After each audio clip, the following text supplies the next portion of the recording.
Isinagawa ngayong araw ang malawakang transport strike na nakaapekto sa ilang bahagi ng Metro Manila. Dahil dito agad na naglatag ng seguridad at aksyon ang National Capital Region Police Office o NCRPO upang matiyak ang kaligtasan at kaayusan ng mga residente at rallyista. Ayon sa NCRPO, mahigpit ang kanilang pagbabantay sa mga matataong lugar gaya ng mga terminal, kalsada at pangunahing lansangan na inaasahang maaapektuhan ng kilos protesta. Nagtalaga rin ng mga tauhan at sasakyan ang pulisya upang magsilbing libreng sakay para sa mga commuters na naipit sa tigil pasada.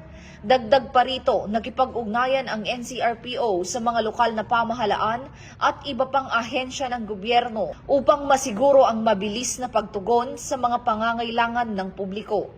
Nananawagan naman ang pamunuan ng NCRPO sa mga nagproprotesta na panatilihin ang mapayapang pamamaraan ng kanilang pagkilos at irespeto ang karapatan ng mga mamamayang nais makarating sa kanilang destinasyon.